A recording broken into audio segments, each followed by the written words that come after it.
Hello, how are all doing today? நீங்கள் எல்லோரும் எப்படி இருக்கீங்க? என் பேர் ஜலால். இன்றைக்கி வேர்பினுடைய பார்ட் 2 பார்ப்போம். இதோட நம்ம வேர்பை பற்றி உள்ள பேசிக்ஸை முடிச்சுக்கிடுவோம். பார்ட் 1 ஏற்கனவே பார்த்துருப்பீங்க, இது பார்ட் 2 ரெண்டையும் பாருங்கள். அப்போ வேர்பை ஒரு காம்ப்ரிஹென்சிவாக கம்ப்ளீட்டாக உங்களுக்கு தெரிய வரும், ஒரு ஐடியா கிடைக்கும். அதனால் இந்த லெசன் இம்பார்ட்டண்ட்டு. வாங்க பார்க்கலாம். இப்போ வேர்ப் பார்ட் 2.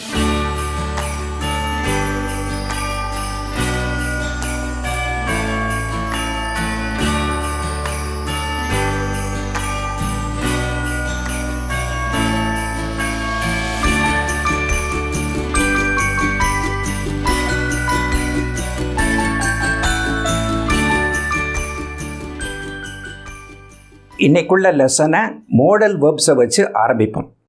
இப்போ மோடல் வேர்ப்ஸை பற்றி ஏற்கனவே 3 லெசன்ஸ் எடுத்துட்டேன்.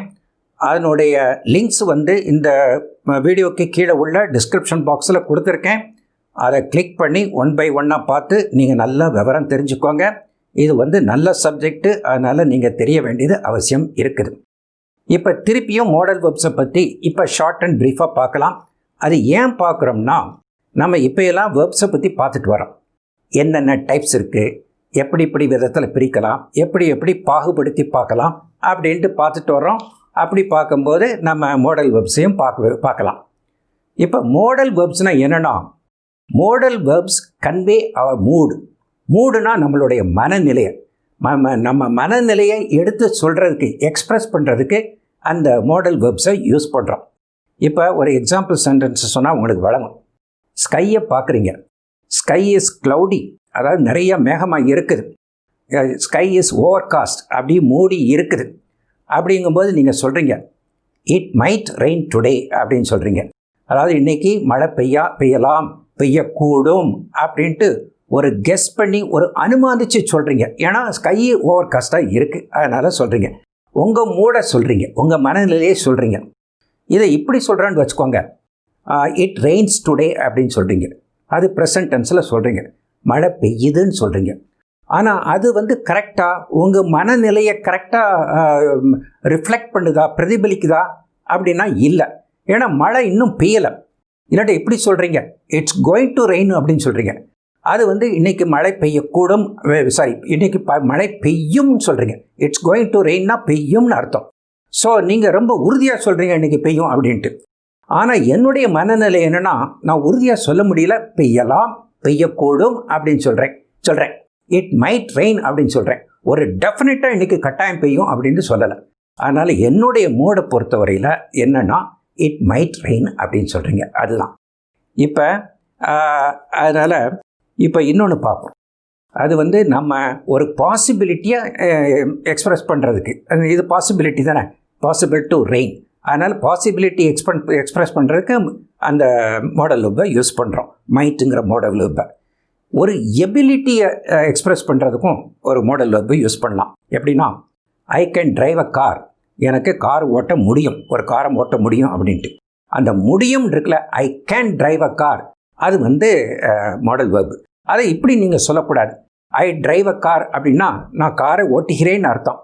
அது கரெக்டாக உங்கள் ஐடியாவை ரிஃப்ளெக்ட் பண்ணிருச்சா? இல்லை. So I can drive a காருங்கிறது உங்கள் எபிலிட்டியை சொல்கிறீங்க. அதுக்கு ஒரு தேர்ட் ஒருத்தர் சொல்கிறார், you must not smoke here, நீங்கள் இங்கே யாரும் ஸ்மோக் பண்ணக்கூடாது அப்படின்னு சொல்கிறாரு. அதாவது ஒரு கட்டாயப்படுத்துகிறாரு, ஒரு எம்ஃபசிஸ் கொடுத்து சொல்கிறாரு, இதை செய்யவே கூடாதுங்கிற மாதிரி அழுத்தி சொல்கிறாரு. அப்போ இப்படியும் சொல்லலாம், டோன்ட் ஸ்மோக் ஹியர் அப்படின்னு சொல்லலாம். அது நீங்கள் ஸ்மோக் பண்ணாதீங்க அப்படின்னு சாதாரணமாக சொல்கிறது. ஆனால் நீங்கள் ஒரு ஆணித்தரமாக ஒரு எம்ஃபசிஸ் கொடுத்து கட்டாயப்படுத்தி சொல்லும்போது அந்த மஸ்ட் யூஸ் பண்ணுறீங்க. அதுதான் உங்கள் மூடு. யூ மஸ்ட் நாட் ஸ்மோக் அப்படிங்கிறதான் உங்கள் மூடு. ஸோ அந்த மூடை எக்ஸ்ப்ரெஸ் பண்ணுறதுக்கு மாடல் வேர்ப்ஸை யூஸ் பண்ணணும் அப்படிங்கிறதான். இப்போ அடுத்து பார்ப்போம். இப்போ நம்ம வேர்ப்ஸை எல்லாம் பாகுபடுத்தி டிஃப்ரென்ஷியேட் பண்ணி இப்படி இருக்குது அப்படி இருக்குது அப்படின்னு சொல்லிட்டு பிரித்து பார்த்து படிச்சுக்கிட்டு வர்றோம். இப்போ ஃபஸ்ட் பார்ட்டில் ஏற்கனவே டிஃப்ரெண்ட் டைப்ஸ் பார்த்தோம். ஆக்ஷன் வேர்பு அண்ட் ஸ்டேட் வேர்புன்னு பார்த்தோம். அதுக்கப்புறம் டிஃப்ரெண்ட் யூசஸை பார்த்தோம். மெயின் வேர்பாக யூஸ் பண்ணலாம், ஆக்சிலரி வேர்பாக இல்லாட்ட ஹெல்பிங் வேர்பாக யூஸ் பண்ணலாம் அப்படின்னு பார்த்தோம். இன்றைக்கு உள்ள லெசனில் இப்போ ஏற்கனவே மாடல் வேர்ப்ஸை பார்த்துட்டோம். இப்போ ஒன் மோர் டைப், எப்படின்னா ஒன் மோர் விதமாக எப்படி பிரிக்கலாம் அப்படின்னா, ரெகுலர் வேர்பு அண்ட் இர்ரெகுலர் வேர்பாக பிரிக்கலாம். இப்போ ரெகுலர் வேர்ப்னா என்ன, இர்ரெகுலர் வேர்ப்னா என்ன, அதுக்குள்ள எக்ஸாம்பிள் வேர்ட்ஸு எல்லாமே ஒரு வீடியோவில் சொல்லியிருக்கேன். அந்த வீடியோனுடைய லிங்க்கு இங்கே டிஸ்கிரிப்ஷன் பாக்ஸில் கீழே இருக்குது. அதை கிளிக் பண்ணி பார்த்துக்கோங்க, நீங்கள் படிச்சுக்கலாம். இப்போ வந்து ரெகுலர் அண்ட் இர்ரெகுலர் வேர்பை திருப்பி ஒர்க்காக பார்க்கலாம், ஷார்ட் அண்ட் ப்ரீஃபாக பார்க்கலாம். இப்போ நம்ம என்னென்னா, நம்ம வேர்பு தான் இட் டேக்ஸ் டென்சஸ். டென்சஸ்னால் என்னென்னா ஒரு காலத்தை சொல்கிறது. இந்த நிகழ்ச்சி இப்போ நடந்தது, இல்லாட்ட இப்போ நடக்குது, இல்லாட்ட நேற்று நடந்தது அப்படின்னு சொல்கிறோம் இல்லையா. ப்ரெசன்ட் டென்ஸு பாஸ்ட் டென்ஸ்லாம் பேசுகிறோம். அப்படி உள்ள இதுக்கு வந்து அந்த வேர்பை தான் யூஸ் பண்ணி அந்த டென்ஸை மாற்றணும். இப்போ டென்ஸினுடைய டிஃப்ரெண்ட் ஃபார்ம்ஸு இருக்குது, டென்ஸ் ஃபார்ம்ஸ் இருக்குது. ஒன்று வந்து ப்ரெசன்ட் ஃபார்ம் இருக்குது, பாஸ்ட் ஃபார்ம் இருக்குது, அதுக்கப்புறம் பாஸ்ட் பார்ட்டிசிபிள் ஃபார்ம்னு இருக்குது. இதையும் தெரிஞ்சுக்கோங்க, இது ரொம்ப இம்பார்ட்டண்ட்டு, பாஸ்ட் பார்ட்டிசிபிள் ஃபார்ம்னு. அது பிறகு கண்டினியூவஸ் ஃபார்ம் இருக்குது. அதாவது ப்ரெசன்ட் ஃபார்மில் உள்ள வேர்டோட ஐஎன்ஜி சேர்த்தோம்னா, ஐஎன்ஜி சேர்த்தோம்னா அது கண்டினியூவஸ் ஃபார்மாக இருக்குது. இந்த பாஸ்ட் பார்ட்டிசிபிள் ஃபார்மை வந்து ஆக்டிவ் வாய்ஸ் பேசிவ் வாய்ஸ் நீங்கள் படிச்சிருந்தீங்கன்னா அதில் ரொம்ப யூஸ் ஆகுறது தெரிஞ்சிருக்கும். அதுக்கப்புறம் ஒரு பெர்ஃபெக்ட் டென்ஸ் போட்டு பேசுகிறதுக்கு ஹேவ், ஹேஸ், ஹேடு இதெல்லாம் யூஸ் பண்ணும்போது இது வந்து ரொம்ப உபயோகமாக இருக்கும். அதனால் இது கட்டாயமாக தெரியணும். இப்போ present form, past participle form, அதுக்கப்புறம் கண்டினியூவஸ் ஃபார்ம், இதுதான் முக்கியமான ஃபார்ம்ஸு. அந்த டேபிளை பாருங்கள், அதில் சில எக்ஸாம்பிள் வேர்ட்ஸ்லாம் கொடுத்துருக்கேன். ஃபஸ்ட்டு வேர்டு வந்து ப்ளே இல்லாட்ட பிளேஸ். அந்த பிளேஸ் தான் வந்து ப்ரெசன்ட் ஃபார்ம். அதனுடைய பாஸ்ட் ஃபார்ம் பாருங்கள், பிளேட் அப்படின்ட்டுருக்கு. ப்ரெசன்ட் ஃபார்மோடு சேர்ந்து ஈடி சேர்ந்துருக்கு. So it becomes past form. அதுக்கு பிறகு பிளேடு, அது வந்து பாஸ்ட் பார்ட்டிசிபிள் ஃபார்ம். அதுவுமே பாஸ்ட் ஃபார்ம் மாதிரியே அப்படியே இருக்குது, வித்தியாசம் இல்லாமல். அது பிறகு பிளேயிங், பிளேயோடு சேர்ந்து அந்த ப்ரெசன்ட் ஃபார்ம் வேர்போடு சேர்ந்து ஐஎன்ஜி சேர்ந்து அது கண்டினியூவஸ் ஃபார்மாக ஆயிடுச்சு. இப்போ என்ன பார்க்கணுன்னா, இந்த பாஸ்ட் ஃபார்மில் இடி சேர்ந்துருக்கு. அதாவது ப்ரெசன்ட் ஃபார்மோட உள்ள ப்ரெசன்ட் ஃபார்மில் உள்ள வேர்போட இடி சேர்த்தோம்னா இது பாஸ்ட் ஃபார்மாக இருக்குது.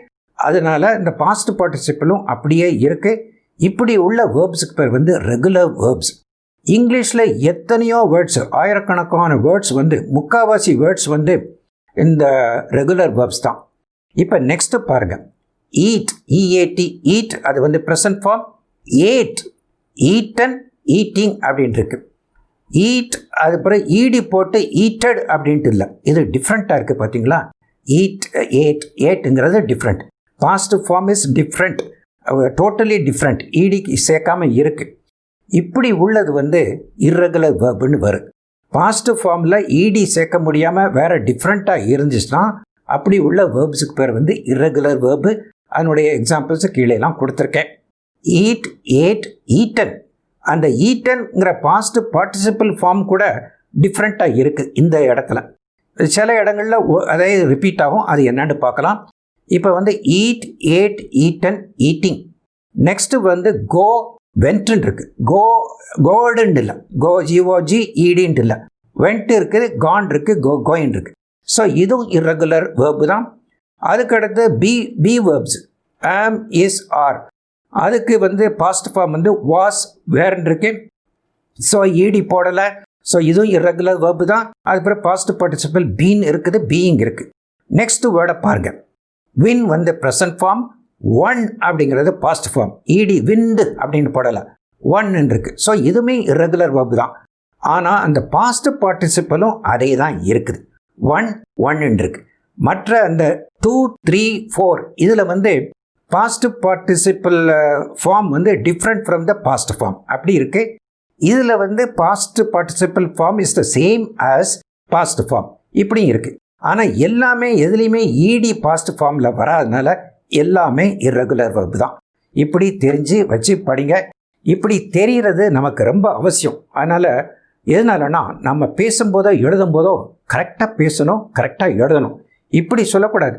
ஐ eated breakfast early in the morning அப்படின்னு சொல்லக்கூடாது. ஈட்டட் கிடையாது, I ate breakfast early in the morning அப்படின்னு சொல்கிறீங்க.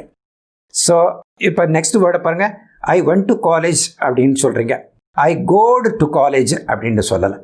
ஸோ இதை மாதிரி ஈடி வராது இர்ரெகுலர் வேர்ப்ஸில், அதுதான் பார்க்க வேண்டியது. இப்போ நெக்ஸ்ட் பார்ப்போம். நம்ம இன்றைக்குள்ள லெசனில் இப்போ கடைசியாக என்ன பார்க்க போகிறோன்னா வேர்ப்ஸ்களை இன்னொரு வகையாகவும் நம்ம பிரிக்கலாம். அதாவது டிரான்சிட்டிவ் வேர்பு, இன்ட்ரான்சிட்டிவ் வேர்பு அப்படின்ட்டு பிரித்து படிக்கலாம். இப்போ இது என்ன அப்படின்ட்டு நிறைய பேருக்கு தெரியாமல் இருக்கும். அதை இந்த லெசனில் இப்போ பார்ப்போம். அதாவது இங்கிலீஷில் சாதாரணமாக ஒரு சென்டென்ஸில் சப்ஜெக்ட் இருக்கும், வேர்பு இருக்கும். அந்த வேர்பு ரொம்ப அவசியம். அதுக்கு பிறகு ஒரு ஆப்ஜெக்ட் இருக்கும், இல்லாட்ட இல்லாமல் இருக்கும். இப்போ ஆப்ஜெக்ட்னா என்னென்னு தெரிஞ்சுக்கிறோம். ஆப்ஜெக்ட்னா ஜென்ரலாக ஒரு நவுனாக இருக்கும், இல்லாட்ட ப்ரோனவுனாக இருக்கும். இந்த ஆப்ஜெக்ட் வந்து that which receives the action of the verb. இப்போ ஒரு எக்ஸாம்பிளுக்கு சொல்கிறேன். he kicked the ball அப்படின்னு இருக்குது. இதில் வந்து ஹீங்கிறது சப்ஜெக்டு, கிக்ட் அப்படிங்கிறது வேர்பு, த பால் அப்படிங்கிறது தான் ஆப்ஜெக்ட். ஸோ இந்த பால் தான் அந்த கிக்னுடைய ஆக்ஷனை ரிசீவ் பண்ணுது. அதனால் பால் வந்து ஆப்ஜெக்ட். அதுதான் சொல்கிறேன். that which receives the action of the verb is the object. இந்த இடத்துல பால் தான் ரிசீவ் பண்ணுது. அவனுடைய தாக்கத்தை, அவனுடைய உழைப்பதை அதுதான் ரிசீவ் பண்ணுது. அப்படி ரிசீவ் பண்ணுறதுக்கு என்ன கேட்கணும்னா he kicked what இல்லாட்ட ஹூ அப்படின்ட்டு நம்ம கேட்டு அதுக்கு ஒரு மீனிங், ஒரு ஆன்சர் வந்துச்சுன்னா அதுதான் ஆப்ஜெக்ட். he kicked who, அவன் வந்து ஒரு ஆளை கூட கிக் பண்ணியிருந்திருக்கலாம், அவனை கிக் பண்ணா அப்படின்னு சொல்லலாம். இல்லாட்டா he kicked what, the ball, பால்ங்கிறது. ஸோ அப்படியும் இருக்கலாம், இப்படியும் இருக்கலாம். he kicked who அண்ட் வாட்ங்கிற கொஸ்டினுக்கு ஒரு ஆன்சர் வரணும். அந்த ஆன்சர் வந்துச்சுன்னா அதுதான் ஆப்ஜெக்ட். இப்போ இந்த சென்டென்ஸை எடுத்துக்கிறோம். he kicked அப்படின்னு நிறுத்திக்கிறோம். கிக்ட் அப்படின்னு நிறுத்தின பிறகு வாட், he kicked வாட் அப்படிங்கிற கொஸ்டினுக்கு ஆன்சர் கிடைக்கணும். he kicked the ball. அதனால் அந்த பால் அப்படின்ற ஆப்ஜெக்ட் வந்து இந்த கிக் அப்படிங்கிற வேர்புக்கு ரொம்ப அவசியம். அது இல்லாமல் அந்த சென்டென்ஸ் வந்து இன்கம்ப்ளீட்டாக தான் இருக்கும். he kicked அப்படின்னு நிறுத்திக்கிற முடியாது. ஸோ இப்படி அந்த ஆப்ஜெக்ட் அவசியமாக உள்ள வேர்புக்கு பேர் வந்து டிரான்சிட்டிவ் வேர்புன்னு பேர். இப்போ விளங்கிக்கிச்சுல. அதாவது இப்போ இன்னொரு சென்டென்ஸ் கூட எடுப்போம். she cried a lot அப்படின்னு சொல்கிறீங்க. she cried, அவர் அழுதா, ரொம்ப அழுதா அப்படின்னு சொல்கிறீங்க. இல்லை, she cried அப்படின்னு சொல்கிறதே ஒரு கம்ப்ளீட்டாக இருக்குது. அவள் அழுதா அப்படின்னு சொல்கிறதே. அந்த அழுதால் அந்த cried அப்படிங்கிறதுக்கு ஒரு ஆப்ஜெக்ட் அவசியம் இல்லை. What, who, she cried who, she cried what அப்படிங்கிறதுக்கு பதிலே கிடைக்காது. ஸோ ஆப்ஜெக்ட் இல்லாமல் இந்த வேர்பு இருக்குது, criedங்கிற வேர்பு. இதுக்கு பேர் வந்து இன்ட்ரான்சிட்டிவ் வேர்பு அப்படின்னு பேர். இதுதான் டிஃப்ரென்ஸ். ஆப்ஜெக்டை பொறுத்து அந்த வேர்பு வந்து டிரான்சிட்டிவாக இன்ட்ரான்சிட்டிவாக அப்படின்னு தெரியும். டிரான்சிட்டிவாக இருந்தால் ஆப்ஜெக்ட் அவசியம். இன்ட்ரான்சிட்டிவாக இருந்துச்சுன்னா ஆப்ஜெக்ட் வேணும்னு அவசியமே இல்லை, ஆப்ஜெக்ட் இருக்காது, அதுக்கு மீனிங்கும் இல்லை. இப்போ இந்த டிரான்சிட்டிவ் வேர்புக்கு இன்னும் கொஞ்சம் வேர்ட்ஸு பார்க்கலாம். Give, take, cut, tell, write, make, throw, catch, இதெல்லாம் வந்து டிரான்சிட்டிவ் வேர்பு. இப்போ பாருங்கள், த்ரோன் இருக்குது. he threw the ball, அவன் பாலை எறிந்தான். he threw அப்படிங்கும்போது வாட் அப்படிங்கிற கொஸ்டினுக்கு இந்த பால்ங்கிறது கிடைச்சிருது, ஆன்சர் கிடைக்குது. அதனால் த்ரூ அப்படிங்கிறது இல்லாட்ட த்ரோங்கிறது ப்ரெசன்ட் ஃபார்ம். அது வந்து ஒரு இது டிரான்சிட்டிவ் வேர்பு. இன்ட்ரான்சிட்டிவ் வேர்புக்கு எக்ஸாம்பிள் வேர்ட்ஸு பார்ப்போம். லிவ், லிவ்னா வாழ்கிறது. Live, cry, live, die, cry, laugh, sit, stand, jump, walk, sleep, fall, இதெல்லாம் வந்து இன்ட்ரான்சிட்டிவ் வேர்ப். இந்த இன்ட்ரான்சிட்டிவ் வேர்பை இன்னும் கொஞ்சம் கூட எக்ஸ்பிளைன் பண்ணுறதுக்கு சென்டென்சஸ் கொடுக்குறேன். I don't sleep well at night, நான் ராத்திரி நல்லா தூங்குறது இல்லை அப்படின்னு சொல்கிறீங்க.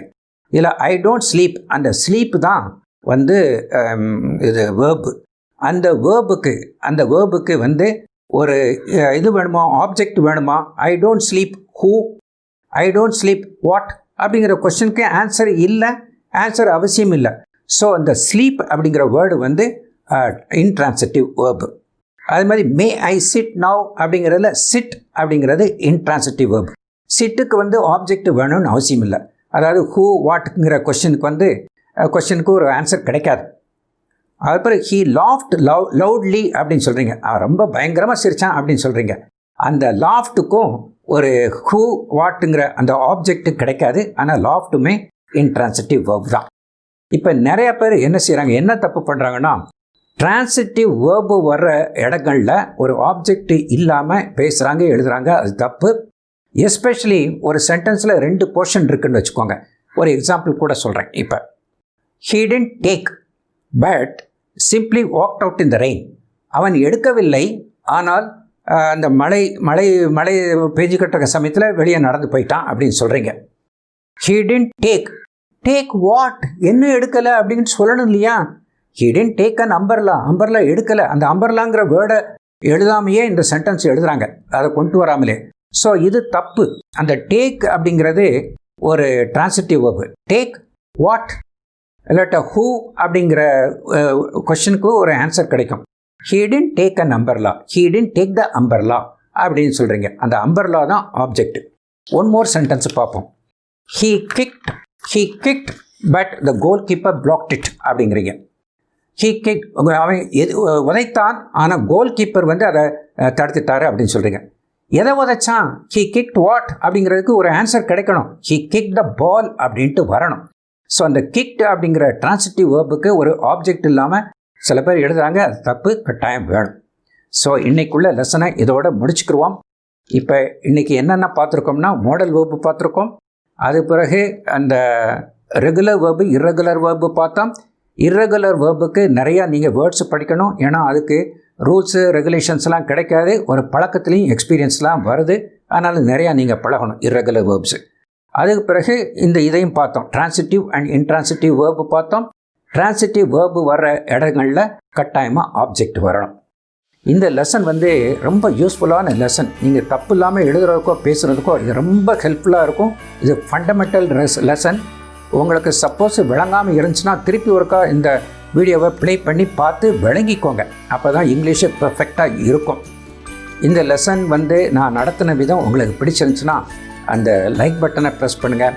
அதுக்கு பிறகு உங்கள் ஃப்ரெண்ட்ஸுகளுக்குள்ளேயும் ஷேர் பண்ணிக்கோங்க, அவங்களும் பழகட்டும். அதுக்கு பிறகு இது போல் உள்ள எஜுகேஷ்னல் வீடியோ பார்க்குறதுக்கு என்னுடைய சேனலுக்கு சப்ஸ்கிரைப் பண்ணுங்கள். அந்த சப்ஸ்கிரைப் பட்டனையும் ப்ரெஸ் பண்ணுங்கள். Thank you very much and bye.